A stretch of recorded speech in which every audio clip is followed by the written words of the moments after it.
Welcome to An Expat's Russia. In this episode, we're going to talk about what it's like to be married to a Russian woman.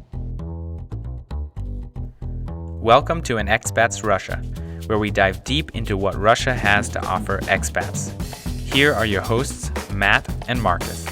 Matt is the founder of Expatriant, which helps expats find jobs in Russia, and Marcus founded Let's Russia to make it easy to get a Russian visa.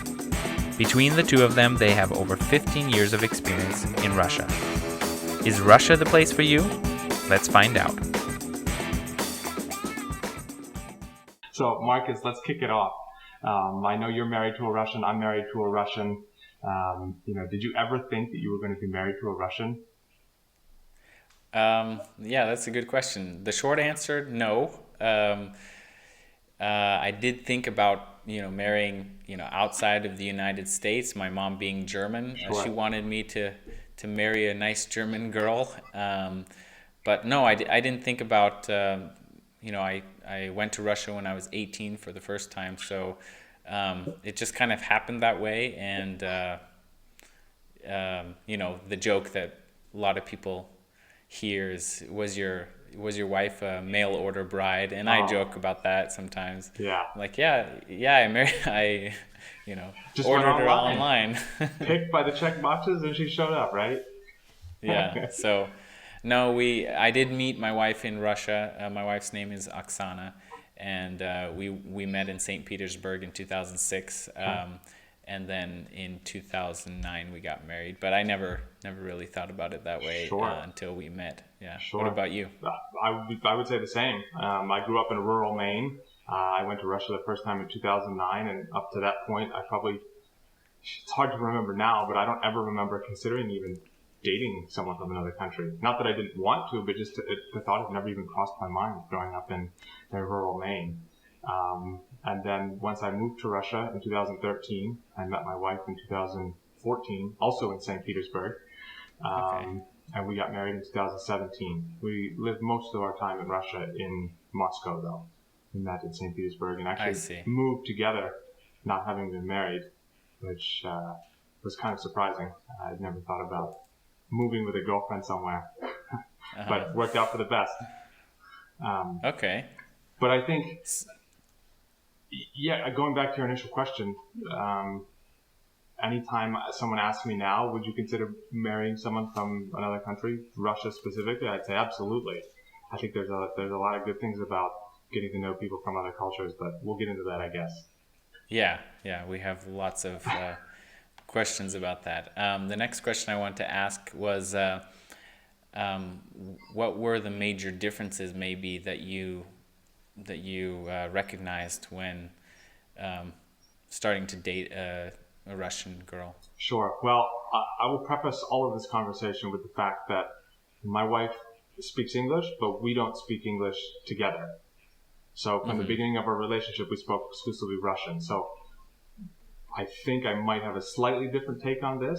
So obviously what's different, in a lot of cases, especially if you're in Russia, I think probably the thing that sticks out most to foreigners is that Russian women like for their boyfriend or husband to take the lead on most things. And that can be as simple as ordering for her at a restaurant or making the decision where to go on vacation. Doesn't really matter, but let's just take, for example, going to a restaurant.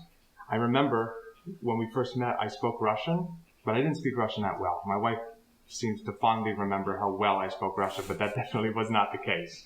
And I remember going to a restaurant the first time with her in the very beginning of our relationship, and she was obviously looking at me just like any other guy because we were speaking Russian. And of course there were differences, but I remember going to the restaurant, sitting down, and she asked me to order for her, and I was like, wait a second, you're asking me to order for you? Why don't you order for me? You're the one who speaks Russian. But she essentially made me, order for both of us. And I remember just thinking, this is so weird. Like, nobody else's girlfriend is doing this. Everybody else's girlfriend is ordering for them when they go to a restaurant. Okay. So that's just kind of one thing that I remember. But differences, I mean, there are so many. I think it's hard to just name them off. I would say for me, the biggest difference that sort of was attractive was how interested Russian women were in talking about, I guess we could say, sort of manly topics. I don't know about your experience, but dating girls in the United States, a lot of them just love to talk about music and TV, and I wasn't ever really into pop culture. And I always found that I had very little to talk about with American women, especially after having been to Russia the first time. And with Russian women, you can talk about art, you can talk about culture. I mean, my wife studied engineering, so she was into maybe a bit of, some different topics that other women might not be interested in. But I remember just being able to talk about any topic. And Russian women are incredibly sort of cultured and educated. And so, they have something to say about just about anything, which again, I thought contrasted very starkly with American women, for example, where usually the conversations revolve around pop culture, which was not terribly interesting to me. What about you? I see. In that regard, I hadn't thought about it actually, but now that you bring it up, there are, on multiple occasions, I'm thinking back to the Russians I know, friends, acquaintances, the types of conversations that we have versus my friends back in the U.S. Well, I would say another big topic is like travel and world politics, world history. I mean, these kinds of, I don't know. I don't know how you would describe these topics, but kind of abstract maybe. I don't know. Well, something that, kind of caught me off guard. I mean, it was just part of the culture where you can talk about these things because that was Russian reality. So a 12-year-old, or a teenager growing up in Russia would have been to a ballet or some kind of cultural event, classical music, like I don't know, they know who Rachmaninoff is or something like that. So kind of, I guess the history and the culture play a lot into what type of topics you're going to talk about. Right. Yeah. I just found that very interesting because, like you said, you got caught off guard. I've gotten caught off guard a number of times on sort of cultural topics or art. In America, we're not usually, we don't have very much exposure to these types of topics. And for us, it's like, whoa. You got to learn a whole new Russians in general like to talk about these types of topics. So, after spending 5 years in Russia, I got better at it, but still nowhere near a Russian. Yeah, and when you're talking to, about different, well, I guess I should explain my background. I started studying Russian before I met my wife. My wife, Oksana, also speaks English, so we speak, depending on our mood, we'll speak English. Maybe if I'm tired, I'll speak English. She'll speak Russian. Sometimes, depending on the topic, if we're talking about Russian culture or something we did in Russia, then it would be Russian. Sure. If we're talking about our trip to the U.S., visiting my parents or whatever, then we'll talk about those things in English. So it kind of depends, but we have that flexibility. And my first experience was as a student, and then I went as a missionary, and I learned the language, which gave me some background before I started dating my wife. So our conversation wasn't like, I wasn't asking questions about Russian culture. I already knew something about it. So I suppose that some people who don't know much about it would be kind of, could be asking those types of questions during the whole, first couple dates at least. Right. So... Well, another topic that I found came up quite often was kind of like life dreams and aspirations. Like, what do you want to do? Russians are always very focused on, and I think this is a great character trait, to be honest, focused on trying to do something in the future, trying to set goals and this and that. And that was always talked about a lot when I was in Russia as well with my wife. Obviously, as we were trying to get to know each other, she probably wanted to know, well, what is this guy doing? I mean, right now I know him. He's an English teacher in St. Petersburg. He's got no real job. He's on a tourist visa.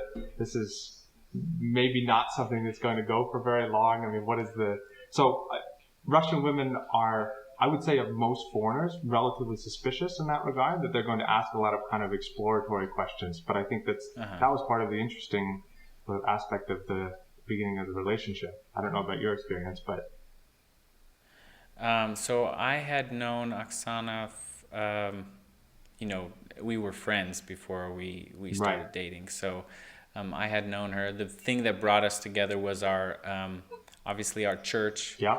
We're members of the same church. And then also, um, I speak German, and she went to serve a mission in Germany and learned German as well. So we had that commonality between us. And then we kind of talked about uh, traveling to Germany, and then I just proposed. I said, "I'll come to Russia, and we can date if you give me a chance." And so I did, and she said she had some other foreigners who were interested in her, but never took the The took the initiative. step. Well, I think Yeah, this is you actually touch on right now. I think one of the biggest differences between American women, and again, I'm sure this is probably mostly true for Western Europe as well, is that Russian women will never, no matter how confident they are, will never take the first step towards a relationship. I agree with that. It's strange for a woman to kind of uh, take the initiative and show the guy that she's interested. Right. Well, I guess that's maybe the better way to put it, is that she will never be the first to show that she's interested. So, and I think this throws a lot of guys off who come to Russia, who they're thinking like, man, I think this girl likes me, but I mean, she's not giving me any sign. I don't know about your experience. I obviously didn't date hundreds of girls in Russia, just a few. And so it was one of those things where I just immediately kind of put that together, that, none of these girls are ever going to take, and it goes for everything. Like, a Russian girl is never going to give you a kiss first. Mm-hmm. At least that was my experience. It was always the guy had to take these first steps. Yeah, I would say that from my experience, Russian girls are, I would say, a lot more traditional in that Yeah. sense. And it was interesting. I was having a conversation with a Russian, a friend of mine, and she mentioned how her mother instilled in her kind of this. She kind of I don't know exactly how to explain it, but she showed her that she needs to look nice, be Sure. presentable, so that she can get a guy, right? Yep. And I thought that was interesting because, in my perspective, maybe in the West it's not that way anymore. It's like Right. more. I can be on my own if I want. Right. There's no, which is weird because Russian women are quite independent, Absolutely. but I would say even more so than the American girls I know. I would agree with that. But on the other hand, they like to have, you know, to have a man. Yeah. So I don't know how to explain it, but that's my experience in the difference between the U.S. girls and Russian girls. Sure. I mean, there are so many differences. Yeah, but I think you're right. Almost all of the differences kind of flow back into this more traditional mindset. To be honest with you, I've always told a lot of people that I think Russian women have the same sort of outlook on relationships as probably our grandparents had. Maybe even our parents, depending on... What do you mean by that? Well, just the female had her sort of role in the relationship, and even in the developing phases of the relationship, and then the man had a different role, and they kind of worked together towards everything, rather than Yeah. what I found in the United States, at least relatively recently. And again, I can't speak for anything in the last 5 to 6 years because I've been married, but there's a lot of competition in relationships.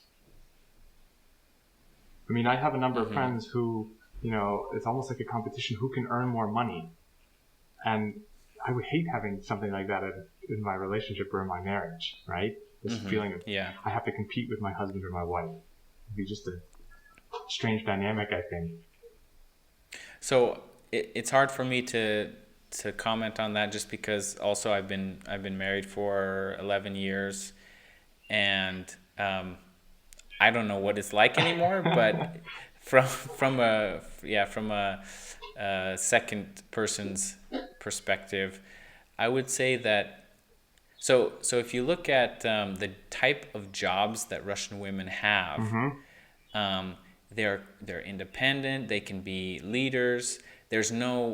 Um, there's no like equality argument as it is in the U.S. I would say. Well, you know what's interesting? Um, I read a report put out by Grant Thornton.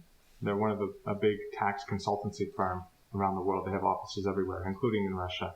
And they put out a report a few years ago saying that Russia actually had one of the highest percentages of board members who are female of any developed yeah, I've country. heard that. Yeah.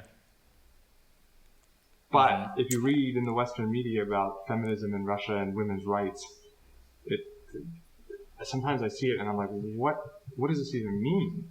I mean, it's not even close to reality. It's like you can tell that these people never lived in Russia or never had any real Russian business experience. When I worked in Russia, the director of our company was a female, and many others as Yeah. well. I mean, it's very common. I would say it's the minority cases when a Russian subordinate is intimidated by a female boss. Yeah, I think in my experience, most people just they don't care. They don't take anything, right, think anything of it. right. Let's get back to how you met your wife. Sure. How you met Sonia. So you mentioned that you never really thought about it growing up in the U.S. So what were the circumstances when you did meet Sonia? So I was living in St. Petersburg. I was actually trying to start a tourism company with a very good friend of mine. I had been there probably 3 or 4 months when I met Sonia, and we met online. Actually, I found it very, very difficult. When I moved to Russia, I had this idea in my head, and I think this actually was the most important sort of aspect of learning Russian. I wanted to find somebody to date who did not speak English very well, or who was willing to speak Russian. Because as a foreigner, especially from an English-speaking country, when you go to Russia, there will be so many girls that want to talk to you as a male. But you can never, at least I couldn't. I could never figure out if they wanted to actually, like, if they were interested in me or they were just interested in speaking to me because they could speak English with me. And I found that as a giant put-off. And so when I moved to Russia and, was starting to look for potentially someone to date, I said, it cannot be someone who wants to speak English. Because I thought, Okay, one, I gotta interrupt you there Yeah. just for a second, because it's interesting. I had a different experience in 2005, and this is kind of goes exactly along the lines of the topic. So in 2005, I was in the study abroad program in Moscow, Yeah. and I thought, okay, I'm gonna walk up to some girls. So when I got to Moscow, I was surprised, even in the winter, how well Russian girls are dressed. of course. I was like, this is strange. I mean, I would, I because can only I imagine would what it say, was like in 2005. I mean, it's changed some today. That's not. I would say that, like when you think about your priorities, you think if you're from the U.S., you might think comfort, convenience, then how well it looks, and of course it depends on who it is. But Right. for the majority, I would say that comfort is not the top priority for Russian women. Right. They like to look good, so they will kind of bear some discomfort or in some cases pain in like high heels, Sure. or they'll just get used to it. Anyway, so that I was surprised by that, and so I would walk. I tried like 2 or 3 times. I saw a nice looking girl on campus. I would walk up to them to try to start a conversation, Yeah. and my Russian was terrible, but I remember this one time. I walked up to this girl in the cafeteria, and I was trying to say, like, can I sit down? And the word можно, like, can Yeah. I? And I was like motioning, like, can I? Можно? And she just looked at me. I've never seen this look before. It was like kind of like mixed between disgusted and, I don't know you, get out of here type look. I didn't have to understand Russian to know. But what I'm trying to say, I tried that one more time, but what I'm trying to say is at that time in 2005, it was difficult to walk up to a stranger, Sure. try to court a stranger. And in the U.S., you might, we met in this weird situation. I didn't know him. He walked up to me or whatever. In Russia, that didn't happen. Yeah, exactly. Well, also, I'd have to say, lots of Russian guys, I've just noticed this over the years in Russia, will come up and with that same gesture, можно, what they really mean is можно познакомиться, which is like, can we get acquainted? So she probably immediately thought that you were like coming over to try and pick her up, because any of the Russian guys who are saying that, they're not saying it like a genuine, like, hey, I'm a nice guy, let's get a coffee. It's more like, let's go out and get drunk together. Можно познакомиться. Yeah, I guess it could be more direct, but that was one of the mistakes or misunderstandings that I had. So in 2005, I did find it, really odd that I couldn't walk up to somebody and even get a word in almost. Although, to be fair, my Russian sucked at that point. But going back to when you met Sonia, you were looking for somebody who kind of saw you for you and not just an American. Right. And to be honest with you, again, not sure what your experience was, but actually in St. Petersburg, it was very, very hard. I'm literally not kidding. Like, if you went to any of these kind of like get-togethers for expats or for even Russians, but you would go there, and as soon as someone found out you were an American, all of the girls in the group wanted to just talk to you. Yeah. But again, I could always sense that none of them really wanted to talk to Matt. They wanted to talk to the native English-speaking guy, right? Yeah. And so that really kind of put me off in the beginning. Because so there's two things that our audience can take away is, one, you can be popular among the girls. Yeah, exactly. But two, if you're looking for a lasting relationship, you might want to be careful about that. Right. Well, I would say now again, my sample size obviously isn't that big because very few foreigners speak Russian, but I can say with almost certainty, the more Russian you speak with a Russian girl, the better the relationship is going to be. I can't remember exactly who said it. There's a lot of conflicting information, but a lot of people think that Nelson Mandela said that if you speak to someone's if you speak in someone's native language, you speak to their heart. If you speak to someone in a second language, you speak to their brain. And so I think that's certainly true, yeah. And I think that is definitely true in Russia, that if you really want to have a good relationship, it goes both ways too, because I think at the end of the day, the other person needs to speak English if that's your native language, because obviously hearing your native language is different than hearing a second language. At least I know for me. Well, I would say that it's hard to say in concrete situations, but many people, expect the other person to try to learn their language. Right? Especially if you're in Russia, it makes sense that you're going to start speaking Russian. Right. And you don't want to, it's not a good thing to be dependent on a Russian girl. Right. Because they want to be dependent on you. Exactly. So that's kind of what I was started the conversation with. If you go to Russia wanting to, for your girlfriend to always help you, it's kind of a put off. Well, I was going to say, actually, those are the relationships that never work out in the end, because even if the Russian woman is, happy to do that, culturally, that's not really acceptable. Mm-hmm. And it looks strange. Like if a couple goes to a restaurant in Russia, the guy is from another country, doesn't speak a word of Russian with the girl. It's very weird for her to order food for the guy. I mean, that literally never happens. And of course, everybody gives it a pass. I mean, no one's going to judge you. But the woman definitely thinks that it's strange, because culturally, that's not what happens in Russia. Mm-hmm. Now, there are exceptions to everything that Of Matt and I course. are saying, of course, but this is our, our experience, and I would, in general, agree with that, of course. However, from 2005 to 2019, my whole experience of being in Russia, I would say nowadays it's more common to see, somebody, maybe the influence from the West, I don't know, but maybe the increase of young people knowing English could Sure. be a girl could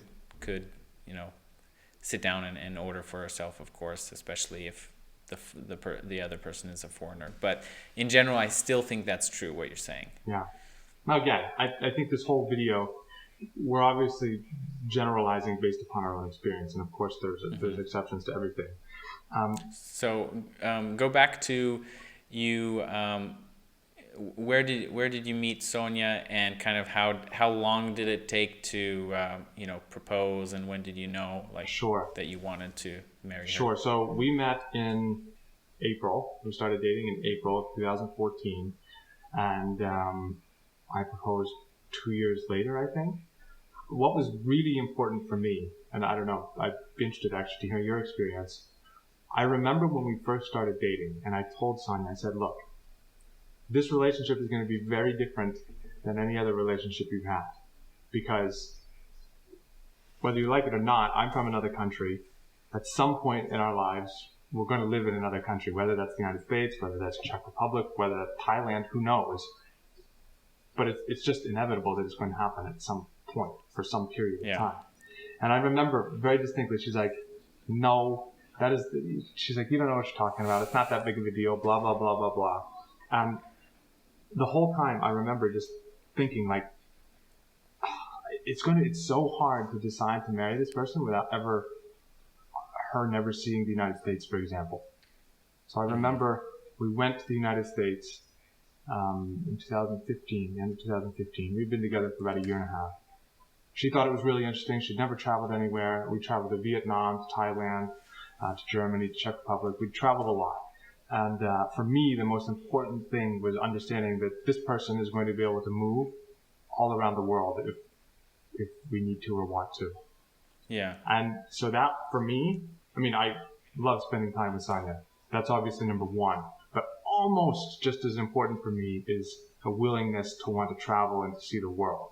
Because there's a lot of people who don't want to do that. And I was in a relationship for a long time with someone who didn't want to move anywhere other than 30 minutes away from their parents. And for me, that was a deal breaker. Yeah, so that's interesting because the majority of Russian girls who I know and have known, I would say they love traveling. Yes.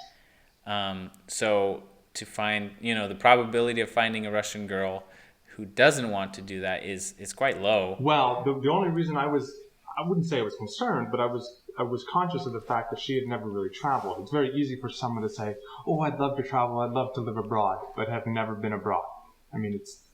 It's kind of like, Yeah, but at that time she hadn't traveled because of financial limitations. Then she grew up in a town called Glazov, which is about 1,000 miles, maybe a little less. Well, let's just say about 1,000 miles east of Moscow, and there's no airports nearby.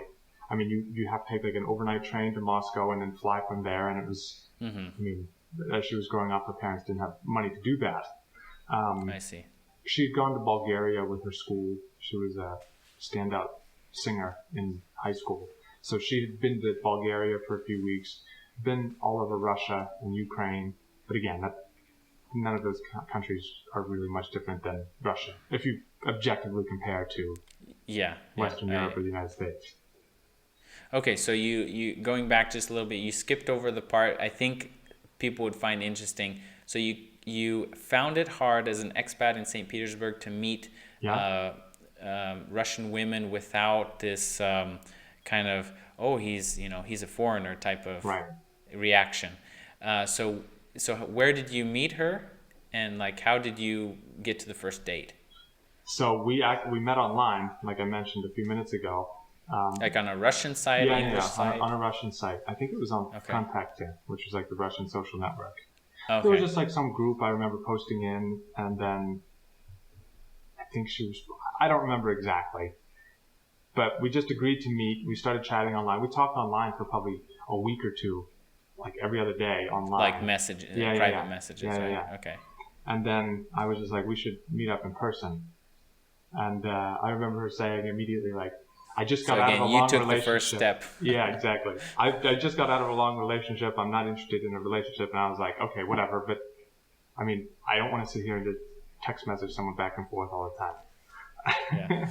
Yeah. And we met up, I remember, and we went to, what is the name of the church? Kazansky Sobor in Oh, St. that's Petersburg. beautiful. Yeah. I had actually never been there. I'd walked past it literally hundreds of times Uh-huh. and had never been Right. inside. Across from the alley where Spas na Kravi, Yeah, spilled blood. Yeah, Church of Spilled Blood. yeah. Yeah, that's an awesome place. Yeah, and so we just went in there, and I remember we were having a conversation. And again, my Russian wasn't that good, but I remember her saying that her grandmother is a very Orthodox person, but she is an atheist. And I was like, I couldn't really understand what she was talking about, and that's all I remember from that first date. And then I remember that I had to go somewhere and meet with a friend. We were filming something for our business we were trying to start at the time, and so I had to leave, and it was just kind of quick. Like we met up for 2 hours or something. And then a few days later, I said, let's meet up again. And then we went out to dinner. We went to this museum in St. Petersburg. I don't know if you've ever heard of it, the Erata Musei Erata. It's like this modern art museum on the, I don't even know how you say it in English. Vasilistrowski Ostrov. Oh, okay. No, I've never been there. And it's actually really, really good. Like world-class modern art. It's probably all Russian, but still, it was really cool. And then after that, the third date, we went to this exotic car show that was going on near where I was living in St. Petersburg, which was also kind of cool. And then after the third date, we met up like the next day, and that's when we decided to be in a relationship. Okay, so it went fairly. Would you say that that's any different than the U.S.? No, I would say it's not really that much different. Again, Okay. I think the most important part though is to understand that you have to be the one who's pushing things forward each time. I mean, Sonia, she didn't plan any of those dates. I mean, it was all on me. She was just like, "I'm free. Tell me what we're doing." Even though you were the foreigner, you were exactly. the new person in the city, she still expected initiative from your side. Yeah, I would agree with that as far as my experience. She was like, I'm happy to meet up. Let's do it anytime. This is the times I'm free, but you just pick what we're doing, where we're going. Yeah. Okay. But obviously it evolves. I mean, she doesn't do that now. She's like, I want to go and have sushi, or I want to go and have pizza. It's not like, Matt, you pick where we're going anymore. But once they have a ring, then they can start deciding. Yeah, exactly. Okay, so just to contrast with your experience, I met my wife. Let's see, in 2006. I was a missionary, and we just became friends. We were in the same. So as a missionary, you kind of go around from area to area. Yeah. I was in Pskov, then I was in the city, St. Petersburg, then I was in Kaliningrad, and then I was in Vyborg. Yeah. So it was the second area. I went to St. Petersburg, and I would see her like every Sunday at the Sunday meeting, right? And then she got her mission call to Germany, and that's when we kind of, we have something in common. Right. But still, I never wanted a long distance relationship or anything like that. The worst. So I just, until I finished my mission, it was not even a thought in my head that I'd go back to the U.S. I'd continue, studying at university. And then while I was at university, it was then when we started chatting, and I asked her about her experience in Germany, and we said it would be great to, or I made a comment like, I don't know if we're speaking English or Russian. That I think for the majority of our let's see, probably the first from 2006 to 2010 until we moved to the U.S. We spoke Russian. So I said something like, I would like to go to Germany, and she said, or no, she was planning a trip to go to Germany, and she said, do you want to come? And I was like, maybe that's a sign. So we started talking more.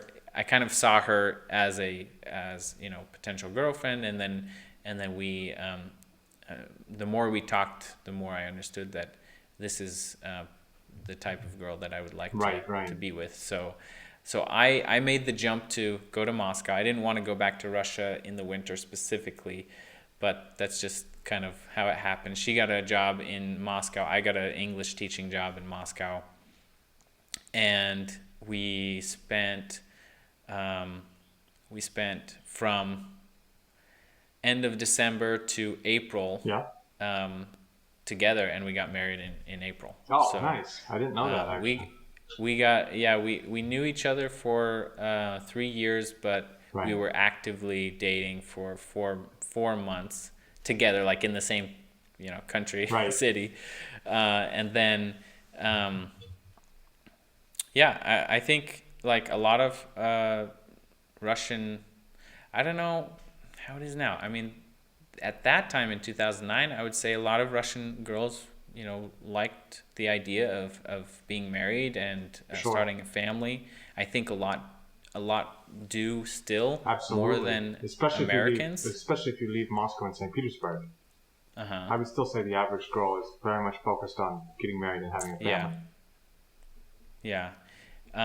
But I have met, one thing that was important to me, I wanted to have kids at one point, and I have met some Russians, very few Russian girls that straight out said, I don't want to have kids. You know what's interesting? They have this movement in Russia, and it's called, in Russian, child-free. Have you ever heard of this? No. Like the only word they have for it in Russian is child-free. You'll hear like someone say like, "Я хочу быть child-free." It means they don't want to have, obviously don't want to have any kids, but that's what you can Google it. Okay. Yeah, I hadn't heard about that, but I have met some people who straight out said no kids for me, and that was a big deal breaker for me when I was thinking about. Would have been for me too. Yeah. But okay, so our kind of, you met the ways that we met our both of our wives was slightly different. What I wanted to compare now is how you mentioned that Sonia doesn't speak much English even now. Right. Oksana does speak English. She learned quite well, like quite fast, and then we lived in the U.S. So how was it impressive to Sonia that you spoke Russian, or was it just kind of normal? And then did you ever have a discussion about which language you're going to speak? Sure. So I would say the most attractive thing about Sonia on the first date was that she talked to me in Russian like I was a Russian. She probably didn't think anything of this. But to me, there was no wow factor, like, oh, a foreigner who speaks Russian. I mean, sometimes... She didn't slow her speech? Yeah, exactly. Yeah. So I said that if girls are speaking English to you, then you're going to be more attracted to them. That's one thing.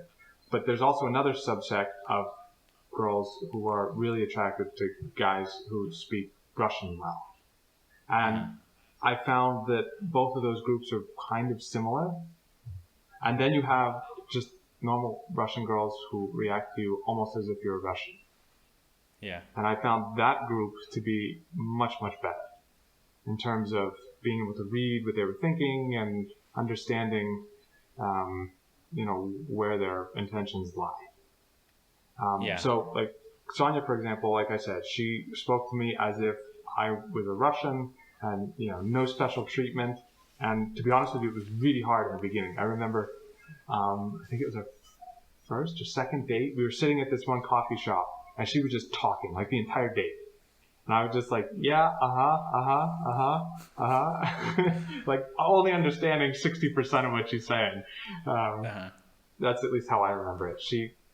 We've talked about this recently, and she says, I remember you understood almost everything that I said in the beginning. It's like, okay, I don't know how you knew that, but Emotionally. yeah, exactly. Exactly.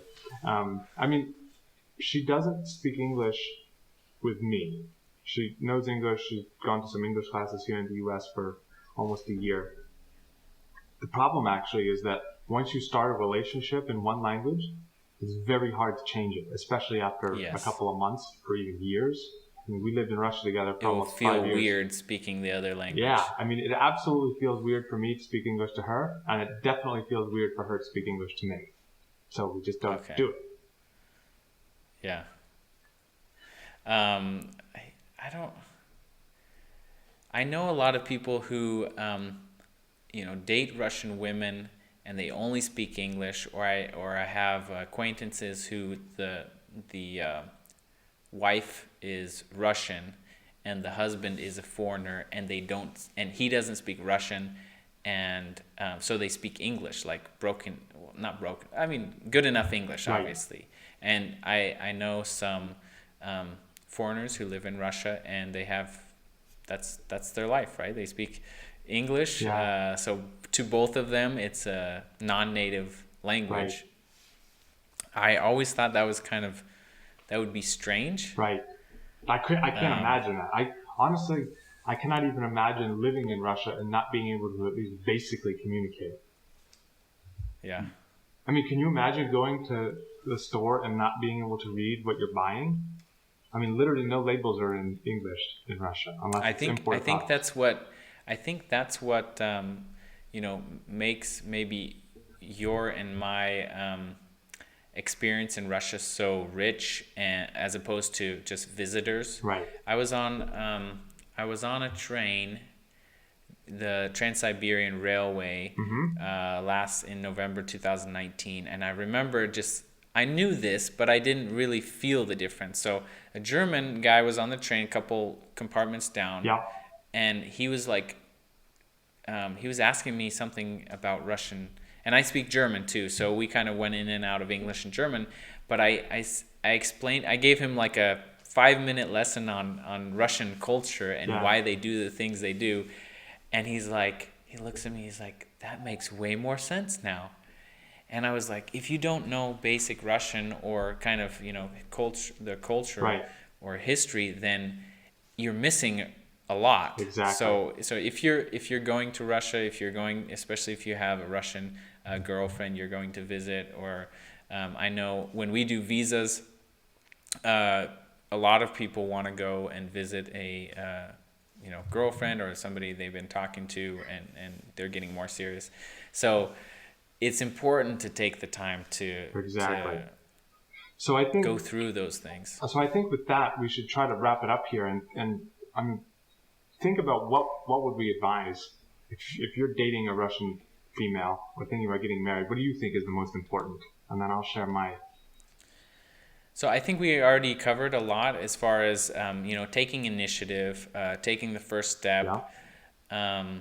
Even though, oddly enough, the first step sometimes could be very awkward, Yeah. trying to get to know a Russian Yeah. girl. So it does have a lot to do with, you can't always just walk up to somebody and expect them to you can't just pick up a girl in Russia like you do in the U.S. Right. Especially one that you want to, um, you know, have a relationship with. Yeah. Exactly. Again, I would say maybe it has changed slightly just Sure. from I think you're right. 2009, but I think in general that's still true, where you have to be careful of where you're meeting these people, and under which circumstances. And so that's probably the most important thing, kind of recognize that it's slightly different. You need to Right. just be yourself, but take initiative, even if you don't speak Right. much Russian. Well, I would maybe even add to that. I think there's this misconception that Russian women want to leave Russia, and it's very easy to go to Russia and pick up an unbelievably beautiful girl. I think what Western people don't understand when they come and think about Russia in this perspective is that in Russia, well, one, there's a gender imbalance, so that affects it. And we can talk about that in another video. But more important is that status in Russia is viewed very differently than in the US, I think. So if you go to Russia and you think you're going to get the most beautiful girl, you might be able to have conversations with her and maybe go on a few dates. But at the end of the day, if the girl's, let's say, kind of way out of your league, right? It's very, very hard to have a relationship with that kind of girl. I would honestly even advise people that you shouldn't try to get a girl that's significantly more attractive to you that you couldn't get in the United States. Because I think standard like biology still holds true. I mean, if you have a lot of money, then maybe it works. But I think there's this misconception that you can just go to Russia and pick up any really beautiful girl. And I think that that's not right. But I could, what are your thoughts? That's interesting. I mean, you can do it, and I've seen it done if for a relationship, they want something. Not for a relationship. Exactly. That's what I was going to say. If they want something else. Right. So, for example, I know some people who have gotten married to get to the U.S. or to get to other countries. So, if you're looking for a lasting relationship, you do need to, take those words to heart. But in general, it's very easy to start talking to Russian women, even if they're incredibly beautiful, right? The problem, though, is that an incredibly beautiful girl in any country of the world has more options. If that makes sense. Yes. I mean, this is like, yes. It's like, so it's no different than trying to date the same girl in the United States. It may have this illusion that, she's way more interested in me in Russia than she is in the US, but it's just an illusion, I guess. I don't know. I just see that a lot of foreigners make that mistake. They think they can go to Russia and then find the most beautiful girl and bring her back to the United States and everything's going to be great. Of course, maybe there's exceptions that works out, but I think in general, having a much more realistic outlook on what you're doing will have much better results.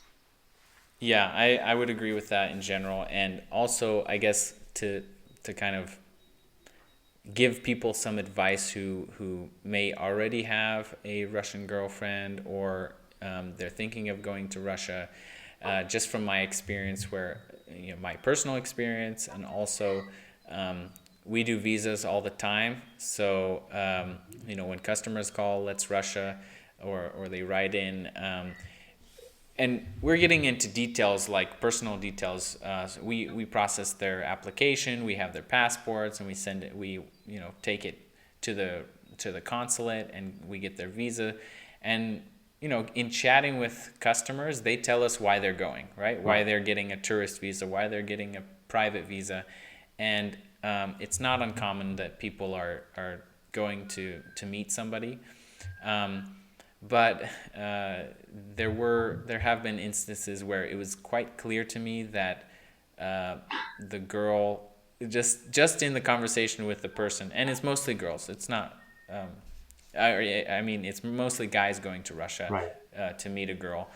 Sometimes I have had situations where it's a girl going to Russia as well to meet a guy. But in general, you got to be careful about sending money. And, absolutely, this is definitely a topic for another video. We have to get into it. Yeah, just piece of advice: if you're dating a Russian woman long distance. And she's asking for money and things, presents and things like that, then I would be weary. Yes. Because Russian women are independent, they're proud of themselves, and typically they don't need, they want your support in a real relationship, but they don't need it unless they're looking for something else. One thing I would say about the presents, and then we'll wrap it up here, is that a lot of girls in Russia like to test guys and say, I want this, I want that, I want this, I want that. And I would actually say, based on my experience, that when you do that, it's a worse result than not giving her what she asks for. Like if you buy her all of the presents that she's telling you, buy me this, buy me that, buy me this, buy me that, it actually it doesn't help the relationship. It only hurts the relationship. And that if you don't buy all of those gifts, that you'll be in a better position and she'll appreciate you more for sort of standing up for yourself, I guess. Yeah. I haven't had. Well, we were both kind of poor when we were dating, so. Well, we were too. luckily, yeah, and that's a good point as well. Like, if you're poor and the girl likes you, then that's probably a good sign. Yeah, exactly. But anyway, we hope you guys enjoyed what we talked about today, and I'm sure that we'll make some more videos about Russian women. But stay tuned to An Expat's Russia for more about what it's like to live in Russia as an expat. And if you've had experiences dating Russian women, let us know in the comments. You're married to a Russian woman, what was your experience, and did it differ from ours? So see you in the next video. If you enjoyed the video, like, comment, and subscribe for more. This was An Expat's Russia.